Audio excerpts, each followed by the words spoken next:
সরকারি চাকরিতে কোটা বাতিলের দাবিতে চট্টগ্রাম খাগড়াছড়ি ও রাঙামাটি মহাসড়ক অবরোধ করেছেন চট্টগ্রাম বিশ্ববিদ্যালয়ের শিক্ষার্থীরা। এতে করে ওই সড়কে যান চলাচল বন্ধ হয়ে যায়, দেখা দেয় তীব্র যানজট।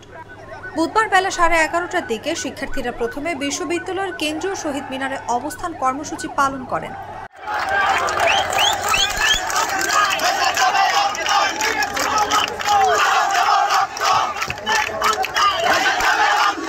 এরপর মিছিল নিয়ে বিশ্ববিদ্যালয়ের 1 নম্বর গেটের সামনে মহাসড়ক অবরোধ করেন। এ সময় শিক্ষার্থীরা কোটা বাতিল না হলে আরও বৃহত্তর আন্দোলনের হুঁশিয়ারি দেন।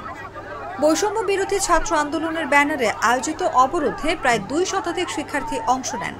এ সময় শিক্ষার্থীরা বাংলায় খবর দে, কোটা প্রথার কবর দে, মেধা না কোটা, মেধা মেধা, মেধাবীদের কান্না আর না আর না, কোটার বিরুদ্ধে লড়াই হবে একসাথে, বঙ্গবন্ধুর বাংলায় বৈষম্যের ঠাঁই নাই প্রভৃতি স্লোগান দেন।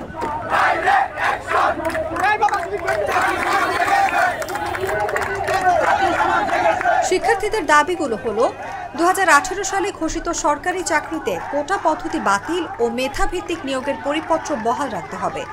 2018 এর পরিপত্র বহাল সাপেক্ষে কমিশন গঠন করে দ্রুত সময়ের মধ্যে সরকারি চাকরিতে অযৌক্তিক ও বৈষম্যমূলক কোটা বাদ দিতে হবে।